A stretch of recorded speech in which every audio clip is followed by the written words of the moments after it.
Si tú vienes a la iglesia y escuchas esta palabra con fe, esta palabra empezará a trabajar en ti, en tu mente, en tus conductas, en tus decisiones, y te llevará a vivir un cambio, pero un cambio real.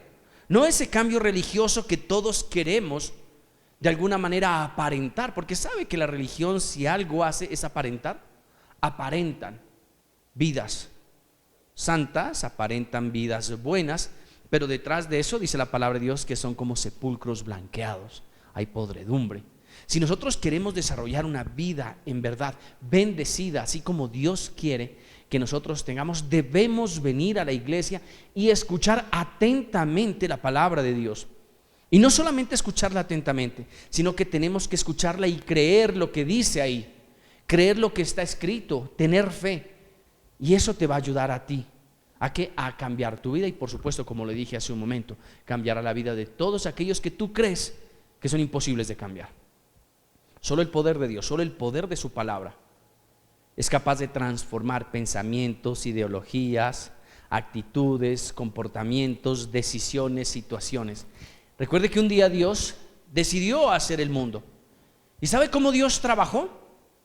Y aquí es algo que nosotros debemos entender. Muchas veces queremos que Dios obre de la manera como nosotros los seres humanos obramos. Quisiéramos que Dios haga pan de la manera en que nosotros hacemos pan. Pero note que Dios hizo el mundo, formó el mundo, construyó el mundo solamente con su palabra, con su voz. Él dijo: y sea la luz. ¿Y la luz qué? Fue hecha. Cuando Jesucristo andaba aquí en la tierra, la gente le decía: Señor, pero di la palabra, quiero ser sano. Solo dilo, solo di que sea sano, porque si tú lo dices, esa palabra tendrá el poder para que yo sea sano. Entonces, note el poder que hay en la palabra de Dios. Entonces yo creo que el problema no está en que si la palabra de Dios tiene poder para transformar tu vida o no. No, ese no es el problema, porque la palabra de Dios tiene todo el poder para hacer el mundo, para hacer lo que sea necesario, para revivir un muerto. Un día estaba un hombre allá en una cueva, enterrado, ya estaba 3 días de muerto, y Jesús llegó y dijo: oiga, Lázaro, levántese. Y sabe que el muerto pues tuvo que volver a vivir, porque Dios, la palabra de Dios, tiene poder aún sobre la muerte. Entonces, si la palabra de Dios tiene el poder para formar el mundo, si la palabra de Dios tiene el poder para hacer que un muerto vuelva a la vida, si la palabra de Dios tiene el poder para hacer que un ciego pueda ver, que un cojo pueda saltar, que un paralítico pueda caminar, ¿usted cree que esta palabra, que es la palabra de Dios, no tiene poder para transformar tu vida? Si usted no cree que esta palabra tiene el poder para transformar su vida, déjeme decirle que usted es una persona que no conoce a Dios. Es una persona que no ha logrado tener esa experiencia de fe que lo lleva a tener la plena convicción de que Dios existe. Entonces su camino y su decisión y su posición aquí en la iglesia tiene que ser otra. Ya usted no debe venir por el favor que necesita de Dios. Usted no debe venir por el milagro, por la ayuda de Dios, sino que usted tiene que venir es por la fe, para empezar a desarrollar su fe. El día en el que usted desarrolle fe, le digo una cosa: usted va a tener muchas batallas ganadas. De hecho, ganará la guerra, porque por fe somos salvos. El día en el que usted empieza a desarrollar la fe, muchas de las situaciones alrededor de su vida, problemas emocionales, en el hogar, económicos, ministeriales, empiezan a tomar otro frente de batalla. Empieza a ser distinta la pelea. Y usted empieza a ser de esos hombres que dice la Biblia que hay algunos que andan de victoria en victoria. Pregunta: ¿hay hombres que andan de victoria en victoria en este mundo? Por supuesto. ¿Quiénes son? Aquellos hombres que tienen fe, aquellas mujeres que tienen fe. Entonces, si tú todavía no has desarrollado ese nivel de fe, creo que deberías dejar a un lado las peticiones por las cuales de repente hoy viniste, y deberías enfocarte en decirle a Dios: Señor, dame fe, ayuda a mi fe. Amén. Por eso, hermano, siempre le recomiendo: venga a la iglesia con toda la disposición posible, y antes de entrar a la iglesia, ahí en la puertica, usted dígale: Señor, lléname de fe. Porque en la medida en la que tú seas lleno de fe, tu vida va a ser diferente. Amén. Hoy quiero hablarles de un tema bien importante, muy bonito. Vamos a hablar de una de las facetas uno de las historias, de los acontecimientos que tuvo que vivir el rey David. El rey David es un hombre muy relevante en la palabra de Dios. ¿Y por qué es tan relevante David dentro de la palabra de Dios? No tanto por el éxito que él logró tener al haberse convertido en el mejor rey que ha tenido el pueblo de Israel, no. Realmente el éxito y lo rescatable y lo reconocible de David entre tantas cosas, pero la más importante de ella es porque Dios dijo que David tenía un corazón conforme al de Jehová, al de Dios. Y note que cuando este hombre tiene esa característica de tener un corazón conforme al de Jehová, nosotros podemos ir entendiendo todo lo que desarrolló ese corazón, todo lo que David logró alcanzar en su vida natural, espiritual, militar, en su vida como rey, como padre, como esposo, como hijo, como siervo, todo lo que él logró alcanzar por el hecho de haber tenido un corazón conforme al de Jehová. Muchas veces nosotros buscamos cosas puntuales en la vida, buscamos dinero, buscamos tener éxito en la profesión, buscamos ser felices en un hogar. De repente alguien dirá: es que mi sueño, mi plan, mi deseo es ser un hombre o una mujer reconocida en la sociedad. Otra persona dirá: yo viví o vengo de un hogar difícil, entonces yo quiero tener un buen hogar. Otros dirán: yo nací en la pobreza, quiero vivir en la riqueza. Otros dirán: yo nací en la riqueza, quiero mantenerme en la riqueza. Entonces las personas empiezan a idealizar su vida y empiezan a trazar las metas hacia donde quieren llegar. Y empiezan a vivir su vida y empiezan a tomar decisiones que sean, digámoslo, que vayan de la mano, que vayan con la corriente de ese plan que las personas quieren alcanzar. Entonces usted dice: yo quiero tener éxito en mi vida laboral. Entonces usted busca una carrera, una profesión en la cual usted pueda tener facilidad para adquirir un buen trabajo. Mientras está trabajando en un lugar, en una empresa, usted procura aprender, conocer, ser el mejor. Y eso está muy bien. Pero sabe que la mente del hombre es limitada, porque cuando nosotros ponemos nuestros ojos en algo, debemos tener presente esto: que cuando nosotros ponemos en algo nuestros ojos, nuestro corazón también se enfoca hacia ese lugar. Donde están nuestros ojos está nuestro corazón. Note que David tuvo una particularidad, y David puso sus ojos en Jehová. Para David no había nada más importante que Jehová, que su Dios. Entonces toda su vida empezó a girar en torno a su Dios. Toda su vida empezó a girar en torno a lo que él sentía por Dios. Es decir, sus ojos estaban en Dios, su corazón estaba en Dios. Por eso un día, y note esa pasión que tenía David. Fue tan tremendo el amor que tenía David por su Dios, por el Dios de David, que era el Dios que le habían enseñado sus padres y los padres de sus padres hasta llegar a los patriarcas Abraham, Isaac y Jacob. Y era tan grande el amor y el respeto y esa fijación que tenía David sobre Dios, que un día llegó un gigante y empezó a tratar mal al pueblo de Israel. Esa historia todos lo conocemos. Y empezó a hablar y empezó a humillarlos y los tenía ¿qué? Paralizados. ¿Sabe que a veces llegan gigantes a nuestras vidas que nos paralizan? Por ejemplo, una enfermedad es un gigante. Un mal amor es un gigante, ¿no? Hay gente que se enamoró, sufrió, le traicionaron y no se volvió a enamorar.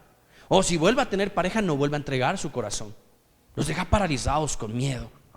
Entonces, ¿sabe que un día escuchó David que había un hombre que estaba desafiando y humillando al pueblo de Dios? Y dijo: ¿quién es este que se atreve a desafiar al ejército del Dios de Israel? O sea, no, es que tú te estás metiendo con ellos, pero no te das cuenta que este ejército es el ejército de Dios. Para David eso era inconcebible. Y entonces dijo, pues hermanito, si nadie quiere pelear, yo sí peleo. Y va David y pelea con ese gigante y lo vence.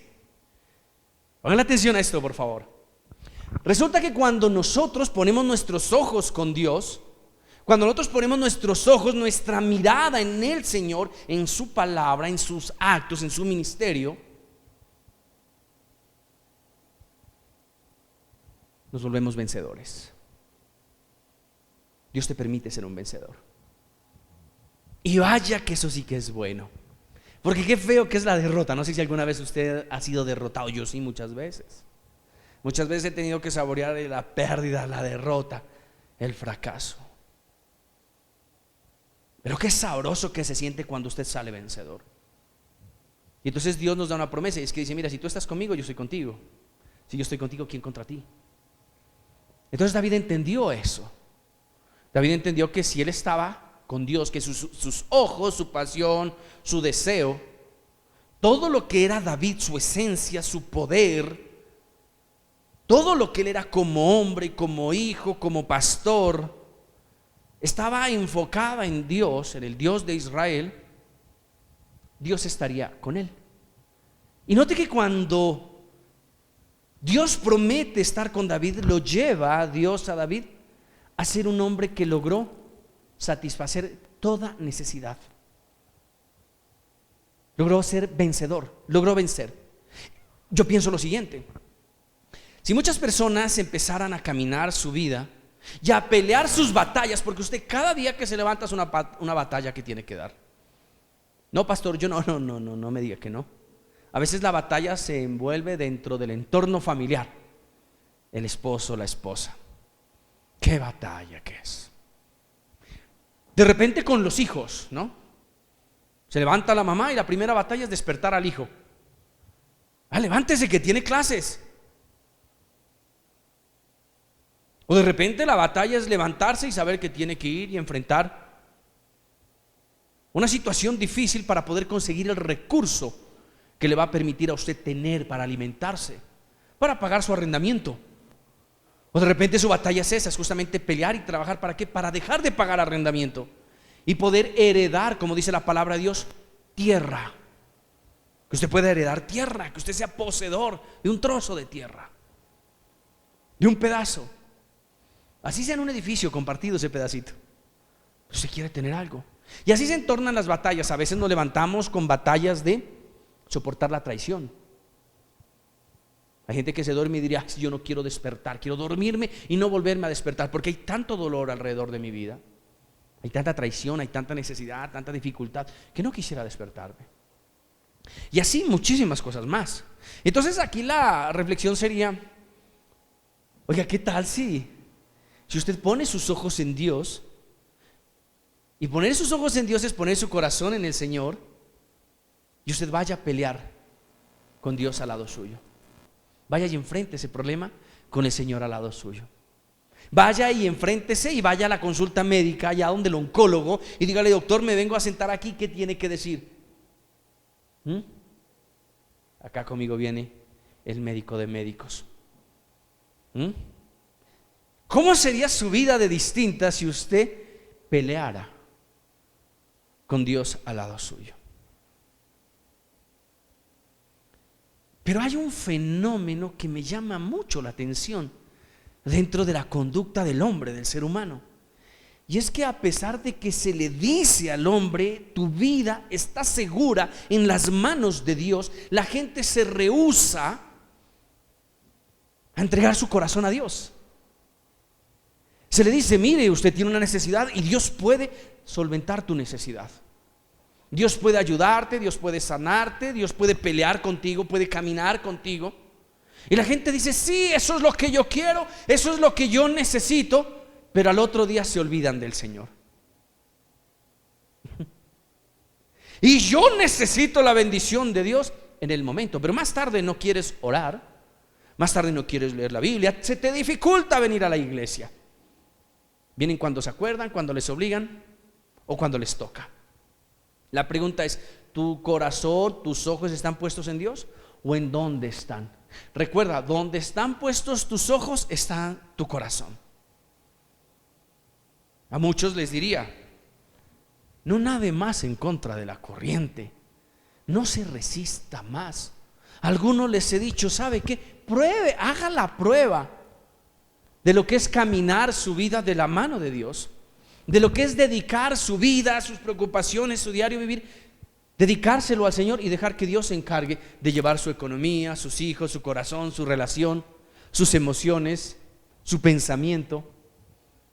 Pero note que no, que el ser humano se resiste a esa voluntad de Dios. Tú te resistes a esa voluntad de Dios. Y esa resistencia empieza a volverse a veces incluso grosera en contra de esa voluntad de Dios. Dios te dice, ven. Dios dice, no. Y ahí como que cae en cuenta, es que está lloviendo.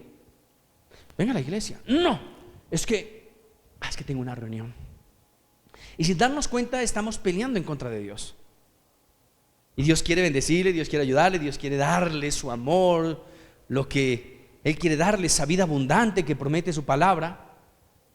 Y nosotros no se lo permitimos. Qué cosa tan tremenda, ¿no es cierto? Que seamos nosotros los primeros opositores a la bendición de Dios. Pero como nos costaría decir eso, entonces le echamos la culpa ¿a quién? A los demás, al pastor. Es que ese pastor es muy mal geniado. Es que ese pastor no se le entiende lo que él habla. Es que se demoran mucho, es que canta muy feo, es que hace mucho frío, es que no se escucha bien. Es que no, es que el tipo es un fanático y lo que nos quiere es tenernos ahí todos los días ahí en la iglesia. Yo le digo, le voy a contar un secreto, hermano. Por mí, todos los días hago culto. Aquí en la iglesia, públicamente. Pero como no puedo, porque sé que todos tienen obligaciones y necesidades y deberes que cumplir, solo los limitamos a ciertos días. Pero créame que diariamente levanto un culto en mi corazón para el Señor, porque mis ojos están puestos en el Señor. Y cuando decidí poner mis ojos en el Señor, ¿sabe qué pasó? El Señor también puso, porque, oiga, no sé si usted ha mirado o ha escuchado de un fenómeno que ocurre siempre en medio de las personas, y es que uno siente cuando lo están mirando, ¿no? ¿No les ha pasado eso?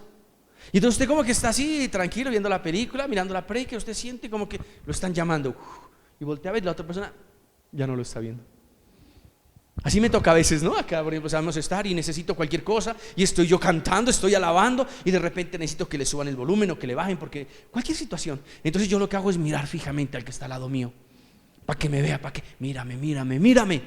Y de repente voltean a ver, entonces ahí ya puedo decirle. ¿Sabe que eso pasa con Dios también?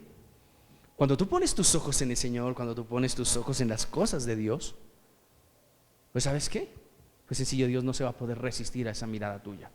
¿Por qué? Porque Él te ama. Es que yo no sé si usted ha estado enamorado y ha gozado de lo que es el amor. No hay nada más maravilloso y hermoso que la persona a quien tú amas te vea. Uno se desvive, ¿no es cierto? Me miró, se desmaya. Me miró sus ojos, me mataron. Me habló y se alegra. ¿Sabe que Dios le ama a usted? Y cuando usted dispone su miradita a Dios, pues Dios se alegra, ¿sabe? Dios se alegra. Por eso incluso, mira, aquí voy a tocar un tema que se sale de lo que vamos a hablar, pero lo voy a tocar así superficialmente. La palabra de Dios dice que Dios ama la muerte de sus santos. ¿Quiénes son los santos? Aquellos que han sido apartados para servir y para hacer la obra de Dios. ¿Y por qué dice que Dios ama la muerte de sus santos? ¿Por qué? Porque Dios se va a poder encontrar con ellos. ¿A nosotros nos gusta que la gente se muera? No, nos duele. Pero Dios dice, qué alegría, ya viene, porque es que yo lo amo. ¿Se imagina cómo está el Señor de ansioso? Porque tú, aunque Él no es ansioso, pero cómo tendría su corazón lleno de alegría si tú empiezas a poner su mirada verdadera, no solamente cuando necesitas, porque cosa tan común en el ser humano, ¿no? Que solo vienen a la iglesia cuando necesitan el trabajo, cuando ya están enfermos, cuando están enfermas, cuando lo dejó el novio, la novia, los echaron del trabajo, le robaron la moto. Entonces ahí sí vamos a la iglesia, Señor, perdóname. Qué cosa tan fea, ¿no le parece? Pues sabe que aquí hay muchos de esos. Y por eso cuando usted dispone su mirada hacia Dios con un corazón verdadero, con amor, Yo quiero conocerte, Señor. Yo quiero relacionarme contigo. Oiga, Dios no puede hacer otra cosa sino corresponder tu mirada. Entonces, ¿sabes qué te dice Dios? Tú estás conmigo y yo estoy contigo. Yo soy tu Dios. Donde quiera que vayas, yo estoy contigo. El que se meta contigo, se mete conmigo. Y ahí es cuando toma valor esa palabra que dice: con Cristo somos más que vencedores. Y sabe que David, aquí en el primer libro del profeta Samuel, en el capítulo 18, en el versículo 6, nos narra una historia bien bonita. Después de esa pelea que se dio entre David y Goliat, Saúl, que era el rey de Israel, lo llamó a David. Nadie pensó que ese chiquillo ahí, bonito, caribonito, pudiera vencer a un gigante. Porque los bonitos están para mostrarse, ¿no es cierto? Uno dice: no, ¿cómo vamos a poner? Se le daña la carita, ¿cómo? No le pegue. Esa carita bonita, ¿cómo se la va a dañar? Resulta que David dice que era de hermoso parecer. Y entonces nadie pensó que este caribonito pudiera llegar a vencer a un gigante, a un hombre de guerra. Entonces, cuando se llevan la sorpresa todos los israelitas de que David logra vencer a ese gigante, pues el rey Saúl dice: venga para acá, y empieza a lucirlo. Y vean, este muchacho que es de mi pueblo venció. Y entonces se va bien contento hacia su tierra, hacia su país, hacia su nación, hacia su reino. Y dice Primera de Samuel capítulo 18 versículo 6: aconteció que cuando volvían ellos, cuando David volvió de matar al filisteo, al gigante, a Goliat, salieron las mujeres del pueblo. Oiga, note eso, ¿no es cierto? A mí siempre me gusta como involucrarme en la palabra de Dios y hacerme una figura, trasladarme como a esa época, como si fuera una película, ¿no? Oiga, el chisme, ¿no? Las mujeres de primeras ahí viene el rey, ahí viene el rey. ¿Y sabe qué pasa? Salen las mujeres de primero a recibir al rey, pero ellas ya habían escuchado de lo que había pasado. Los chismes vuelan aquí y también volaban allá. Ya sabían que los israelitas habían ganado la pelea, la batalla, y que David había vencido a Goliat. Y entonces dice: todas las mujeres de todas las ciudades de Israel, cantando y danzando. Póngale atención a esto: cantando y danzando, para recibir al rey Saúl, con panderos, con cánticos de alegría y con instrumentos de música. Mire qué importante que es. Si usted cree, póngale atención a esto, hermano, si usted cree que cuando usted viene a la iglesia y la alaba y la adora a Dios, usted cree que Dios envía a su Espíritu Santo, pues lo mínimo que usted tiene que hacer es cantar y danzar con panderos y con gritos de júbilo. Pero hermano, la gente pretende buscar la presencia de Dios y nosotros levantamos un altar de alabanza, de adoración, para que descienda el Espíritu Santo, y la gente está más aburrida. Tú eres todo poderoso, con entusiasmo. Mire estas mujeres, no, ya se escucharon que venía el rey, y entonces todas salieron, hermano, a recibir. Y viene algo bien interesante, y es que cuando llegaron, las mujeres cantaban, pero cantaban algo bien especial. ¿Y sabe qué cantaban las mujeres? Y cantaban las mujeres que danzaban y decían: Saúl hirió a sus 1000 y David a sus 10,000. Hay una canción, ¿no es cierto?, que habla de ese pasaje bíblico. Saúl mató a 1000, David a sus 10,000, y el pueblo se regocijaba. Oiga, y entonces ¿sabe qué pasa, hermano? Cuando el rey escucha que las mujeres del pueblo, esto de que las mujeres salieron a recibir al rey, cantaban, y entonces ya no le dieron la honra a Saúl, sino que le empezaron a dar la honra a David, tiene mucha tela que cortar, mucho de dónde hablar. Note que esto de la danza de las mujeres, del cántico de las mujeres, es muy representativo y tiene un poder muy especial. Es tan importante y tan especial esto de la danza de la mujer, hablando en el término espiritual, que la danza de una mujer hizo que la cabeza de Juan el Bautista fuera cortada. Imagínese. Ah, mujer, y usted ahí, es que me despeino. Es que ¿cómo voy a gritar? ¿Cómo voy a aplaudir si me dañan las uñas? Si usted entendiera el poder que hay en la danza, usted entendiera cómo empieza a mover y a golpear los oídos de los espíritus demoníacos que viven alrededor de su vida. Si usted entendiera que eso se logra a través de la danza, yo creo que usted, hermanita, vendría aquí a la iglesia y danzaría y cantaría con toda su fuerza. Le doy un consejo. Aquí están muchas, ay, pastor, ayúdeme a orar por ese. ¿Y quién es ese? Ese. Pero ¿quién es ese marido que me tocó? Entonces, ¿sabe yo qué les diría? Yo les diría, pues hermanita, danza y canta. Esa es un arma espiritual. ¿Te quiere vencer? ¿Te quiere ganar batallas? Empiece a alabar y a adorar a Dios. El enemigo te va a poner de la manera más tonta posible el no hacerlo, el cruzar los brazos, meterse las manos a los bolsillos y así.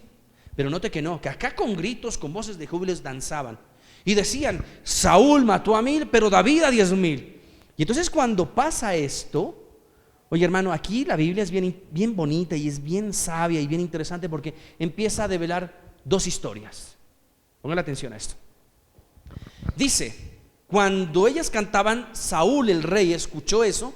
Dice, se enojó Saúl en gran manera y le desagradó este dicho y dijo, a David dieron ellos 10,000 y a mí 1,000, no le falta más que el reino. Empezó por unas voces de unas mujeres que cantaban y decía, empezó Saúl a dañar su corazón. Se empezó a llenar de ira, se empezó a llenar de rabia, empezó a perder esa autoridad que él tenía como rey. Si usted, hermano, es el rey y un niño o una mujer le viene a decir, es que más lindo es el rey de al lado, usted va a dejar de ser rey porque la niña o el niño le dice que el de al lado es más bonito. No, usted va a perder su reino. Saúl iba a perder el reino porque las mujeres cantaban que David había matado a 10,000 y él a 1,000 no. Saúl siguió siendo el rey. ¿Hasta cuándo? Hasta que murió, hasta que se automató, hasta que se suicidó. Ya se da cuenta. Pero mire cómo la mente de David empezó a cambiar. Y el diablo es bien astuto, hermano, para dañarte, para dañar tu futuro. Viene y te da palabras, te dice cosas, y tú, en lugar de tener un corazón sano, puesto los ojos y el entendimiento en las promesas que Dios te ha dado, le das cabida a lo que dice el hombre, a lo que dice la mujer, a lo que dice las noticias, y empieza usted a decaer en su semblante. Y dice, y entonces Saúl se enojó mucho y empezó a tener contrariedad contra David. En el versículo 9 dice, y desde aquel día Saúl no miró con buenos ojos a David. Y es tan tremendo esto que al otro día Saúl estaba con ese malestar ahí, y estas mujeres, ¿cómo es que van cantando y dándole la gloria a este chiquillo? Si el rey soy yo. Pero imagínense el poder que tuvo eso. Imagínense el poder que tiene lo que nosotros escuchamos. Qué cosa tan tremenda, ¿no es cierto? Por eso nosotros debemos aprender a ser sabios en lo que oímos. Muy sabios en lo que oímos. ¿Por qué? Porque una palabra puede ser tergiversada por Satanás o a veces por Dios, y esa palabra nos puede destruir emocionalmente. David dejó de ser rey en ese momento, cuando él empezó a tenerle temor a David. Saúl dejó de ser rey en ese momento, cuando empezó a tenerle temor a David. ¿Por qué? Por lo que decían otros. Y el diablo es bien astuto queriéndote hablar. Es tan astuto que le habló a Eva en el jardín del Edén Y se le metió así y le habló: coma, Eva, eso no hay problema. Cómase un pedacito de esa fruta, que eso no tiene ningún problema. No cree, y le empezó a hablar y le empezó a justificar. Y la otra: cierto, ¿no? Ay, hermano, estás perdiendo ya tu condición de rey. Saúl perdió su condición de rey ahí en ese momento. Él dejó de ser rey en ese momento. Todavía Dios no le había quitado la unción. Ahí se acabó de acabar. Eva perdió su condición de eterna en el momento en el que ella oyó lo que no tenía que oír. Por eso usted tiene que pedirle a Dios sabiduría y empezar a saber qué debe oír y qué no. Usted debe trabajar en eso. Te amo. ¡Oh! Me dijo que me amaba. Y de repente vas a la casa donde tus amigas: me dijo que me amaba. Y tus amigas dicen: no, él no te ama. Y cae. Y vuelve a hablar con otro: no, sí te ama. Ay, no te ama. Oh. Y así se la pasa. Y su corazoncito se vuelve como un caucho, como un resorte. Va y viene, como las olas del mar. Y entonces Saúl, desde ese momento empezó, hermano, ya a dañar su corazón. Y cuando se daña el corazón, pongan atención a esto, por favor. Cuando se daña el corazón empezamos a cometer muchos errores. Y entonces desde ahí empezó a dañarse todo el caminado de Saúl, del rey, hermanito, del rey, nada más y nada menos. Dice: y aconteció que al otro día Saúl estaba ahí en su casita, en su palacio. Bueno, en palacio no, ahí en su casa, en su tienda real. Y de repente dice que un espíritu malo de parte de Dios tomó a Saúl.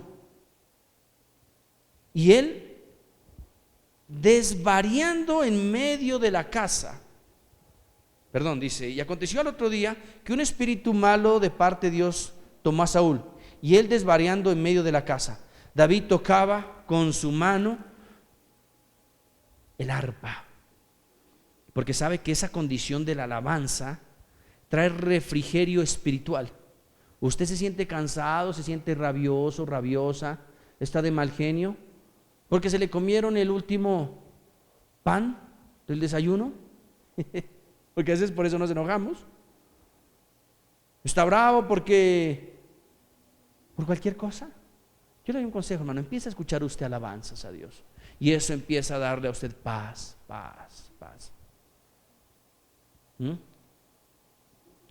Y entonces, ¿sabe qué? David tocaba su arpa, pero se llenó de tanta ira. Saúl ya estaba tan dañado que, ¿sabe qué hizo? Había una lanza por ahí, la cogió y se la tiró a David para matarlo, para enterrarlo, decía, para clavar a David con la lanza en la pared.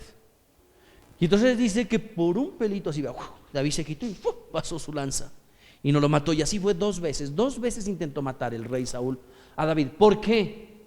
Porque escuchó lo que no tenía que escuchar. Un espíritu entró en su corazón, en su cuerpo, y empezó a destruirlo emocionalmente. La destrucción del rey Saúl vino por un espíritu que entró a él, a su alma, a sus emociones, a sus seguridades. Y eso lo empezó a destruir. Pongan atención a esto, por favor, porque el diablo también sabe por dónde golpearte. De repente hay gente aquí que está confiada de su trabajo, de su pensión, y ¡tas! Le llaman a decir: vea, eso es como cuando pasó lo de estas redes, ¿no es cierto? Esas multinivel que habían, ¿no? Entonces todo el mundo tranquilo: no, yo tengo ahí mi plata, está ganando al 150%. Tranquilo, compremos, no, de mañana compramos, ahí tenemos, invertí 100,000, mañana voy a tener 250,000. La vecina ya escuchó. ¿Qué vecina? Que se cayó. Se le acabó el mundo, hermano. Eso le pasó porque él tenía puesta su mirada en otras cosas. Pero aquí encontramos otra historia, otra parte de la historia, que es la historia de David. David viene de vencer al gigante. David viene de acabar con Goliat.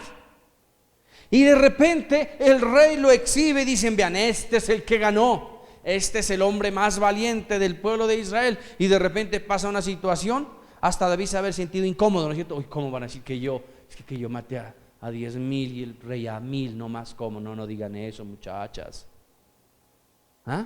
No canten eso, vea, se va a molestar el rey. Y dicho y hecho, se molestó el rey. Y entonces viene David, el guerrero David, el vencedor David, y está tocándole al rey el arpa. Y llega el rey lleno de enojo y de temor y de envidia, y lo quiere matar y le lanza la lanza. ¿Y sabe qué hace David? Se quita nomás y sigue tocando. Y de nuevo el rey coge la lanza y se la vuelve a tirar. O sea, ya la pelea de frente. ¡Ay, es que se me fue la lanza! Perdón, David. No me di cuenta, yo estaba nomás jugando aquí a la puntería y se me fue y casi lo mato, perdóneme. No, eso fue de frente, no pudo y volvió y se la tiró a matarlo. Pero note esa característica de David. Un hombre conforme al corazón de Jehová siguió tocando el arpa. ¿Para quién? Para aquel que lo quería matar. Dos tipos de carácter, dos tipos de personas. Un rey en decadencia y un rey que está surgiendo. ¿Por qué decae ese rey? ¿Por qué se acaba ese gobierno? ¿Por qué acabó con lo que tenía? ¿Por qué no logró mantener su reino y que sus hijos hereden su reino? Porque no supo domar su carácter, porque tuvo miedo, porque su seguridad se vio amenazada, porque él tenía fortaleza en su reino, en su gobierno, en su país. Y ese era un gran error. Un gran error. Él no contempló que quien lo había puesto ahí era Dios. Él no se dio cuenta que el pueblo que él tenía, al cual él gobernaba, era un pueblo que tenía dueño, y ese pueblo y ese dueño se llamaba Jehová. Dios, el mismo Dios tuyo y mío al que nosotros honramos aquí. Qué cosa tan tremenda. Su carácter enojón, bravucón, justificador. Es que este ya, ¿qué querrá? ¿Se querrá quedar con mi reino? ¿Ah? Este ya, ¿qué está pensando? Vea, la gente ya lo está reconociendo que él mató a 10,000, que pues mañana lo declaran rey. Él solito, hermano. Ese pensamiento necio, ese pensamiento que lo llevó a darse cuenta que Dios estaba con David y que él estaba rezagado, hermano, lo llevó a la decadencia. Pero note cómo surge un rey nuevo. Pero vamos a ponerlo más bonita la historia. Note cómo surge una reina nueva, porque aquí hay mucha mujer.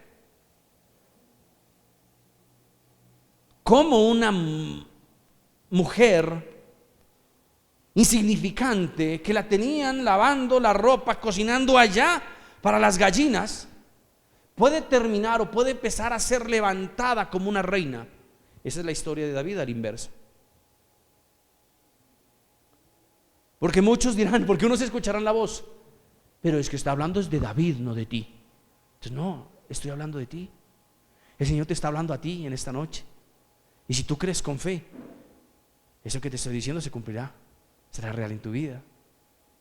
¿Cómo fue posible que un hombre pequeño, insignificante, pudiera vencer a un gigante y después de eso pudiera mantenerse humilde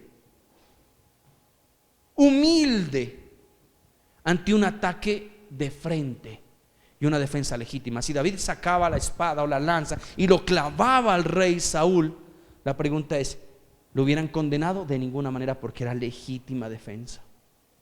¿Ya se da cuenta cómo es? Pero mire lo que hizo David. Sale de pelear, de matar a un gigante, y llega acá, y acá es una mansa paloma. ¿Qué quiere decir esto?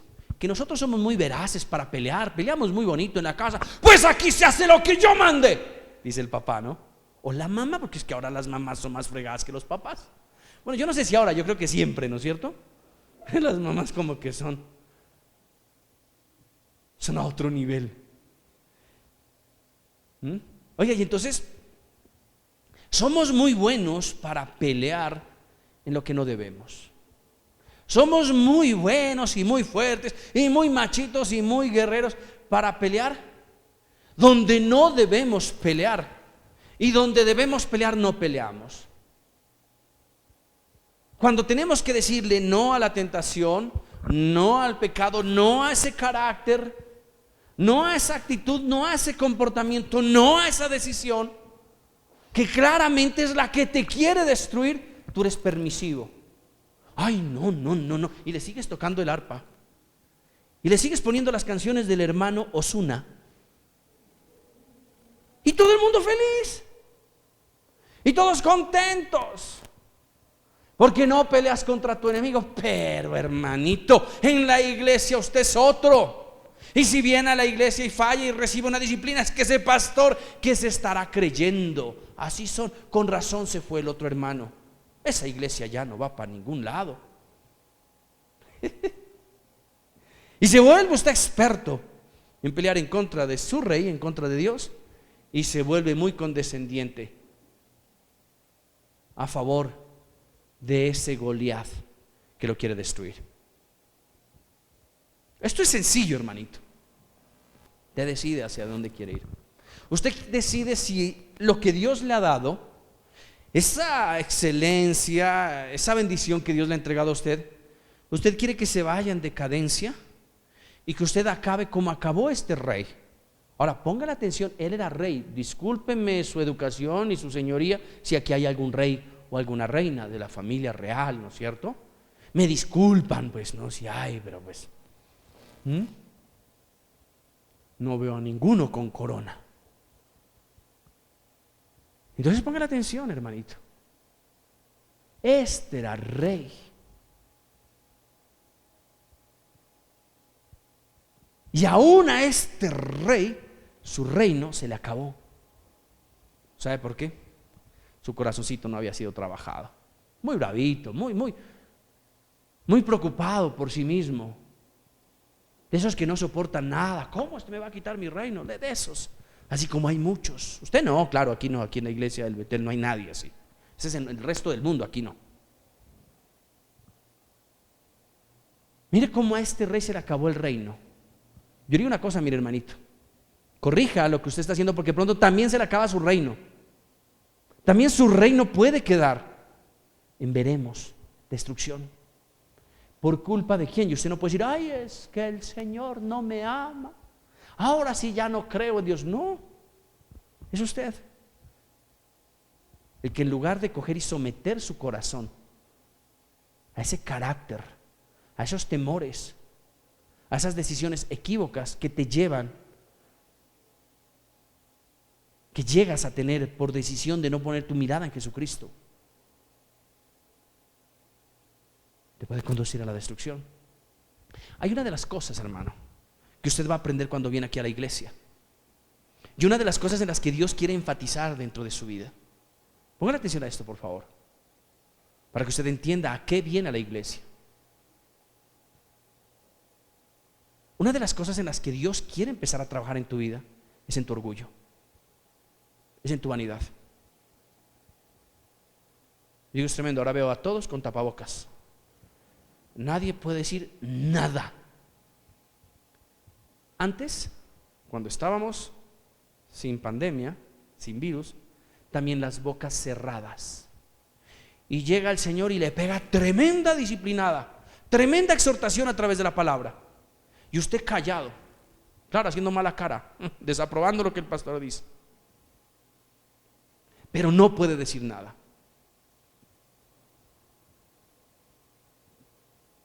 Cuando a usted le pasa eso, que dice, uy, yo no estoy de acuerdo con eso, entienda que Dios le está formando su carácter. Cuando Dios le dice, perdone, oiga, perdone. Oiga, no sea irresponsable, no sea malagradecido, no sea tan permisivo con usted mismo, con usted misma. Vea, deje ese orgullo. Lo que usted tiene que hacer es como David, correrse y seguir adorándole, seguir tocando su arpa.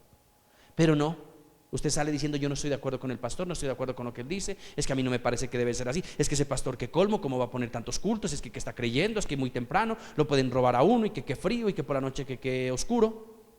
La noche se hizo para dormir. Y empieza usted aquí a hablar, no en su boca, en su corazón. Entonces pongan atención a esto. Si hay algo en lo que nosotros tenemos que estar pendientes es en nuestro corazón, nuestra alma, nuestros pensamientos. Porque ahí nosotros vamos a demostrar quiénes somos verdaderamente. O somos como Saúl o somos como David. Dios quiere formarte, Dios quiere enseñarte, y por eso te pone ahí adelante a escuchar esta palabra, para decirte, mire señor, mire señora, señorita, las cosas no son como usted cree. Las cosas, y a Dios no se le adora como usted cree. ¿Quién dijo? Por eso su nombre no aparece en la Biblia. Porque si sería de adorar a Dios o de venir a la iglesia cada 8 días, aparecería el nombre suyo en la Biblia. Vamos al Evangelio de San tal. Vamos al Evangelio de Santa tal. Pero no, note que no. Entonces sus argumentos para no acercarse, para no entregar su vida al Señor, no son válidos. No tienen fundamento bíblico. Dios no va a caminar como tú le digas que camine. Entonces Dios te dice, mire, aprenda a ser lo suficientemente humilde usted para aprender a aceptar mi voluntad. Y si usted quiere que yo esté contigo, y si usted quiere que yo sea su Dios y que yo vaya con usted donde quiera que usted vaya, lo que usted va a tener que hacer es como yo digo que haga, así como está escrito. Entonces, ¿y cómo el Señor? Pues entonces sencillo, amarás al Señor por encima de todos. Pastor, ¿y por encima de mi novio? Sí, por encima de tu novio. ¿Y si mi novia se pone brava que va a la iglesia? No, pues que amarás a Dios por encima de tu novia, de tu novio, de tu perro Firulais. Es que no puedo ir porque ¿con quién dejo al Firulais? Pobrecito, ¿y quién le da de comer? Entonces usted va a tener que dejar eso. Y le va a tener que decir, mira, Firulo, ya vengo, aguántate un poquito de hambre porque otras veces ya has aguantado, ahora no. Pero se nos vuelve prioridad, ¿no es cierto?, en ese momento. Y así sucesivamente, hermano. Váyale a los mandamientos. No matar, no robar, no desear la mujer del prójimo. Todos. Así es, como Dios manda, no como usted cree. Pero la gente quiere hacer como quiere. Pues le cuento una cosa, ahí está la historia de Saúl. Por hacer las cosas como él quería, empezó a tener temor. Y ese temor, ¿sabe qué hizo? Hizo que se le abra una puerta espiritual y se le entró un demonio. Y ese demonio lo destruyó. Por eso, la mejor decisión que nosotros podemos tomar en esta noche es decirle, Señor Jesús, yo creo en tu palabra. Yo quiero hacer lo que tú me dices que haga. Yo voy a hacer lo que tú me dices, Señor. Y así la gente me diga, es que es más importante, es que gozar la vida, es que hay que gozar la juventud. Así la gente diga que David será el rey y él mató a 10,000, yo no me dejaré convencer de eso. Yo creo que yo soy tu hijo y que tú estás conmigo. Así el mundo me diga 1000 cosas, así me digan es que te cambiaste de religión, es que fanático, es que así se me burlen diciéndome pastor, pastora, padre, porque a mí se me burlan diciéndome padre. Así se te burlen, Señor, yo haré lo que tú me dices que yo haga. Y entonces ahí es cuando las cosas empiezan a cambiar. Ahí es cuando usted se vuelve un vencedor. Y le digo una cosa, pues hermano, para terminar, pues el que gana es el que se la goza. El que vence es el que celebra. Y en este camino Dios nos ha llamado a ser vencedores. Es decir, que con Cristo siempre vamos a estar ¿qué? Gozosos, celebrando. Por eso la Biblia dice, no puede estar triste un corazón que alaba al Señor. Hay mucha tristeza alrededor de tu vida, empieza a alabar a Dios. Amén. Vamos a alabarle al Señor.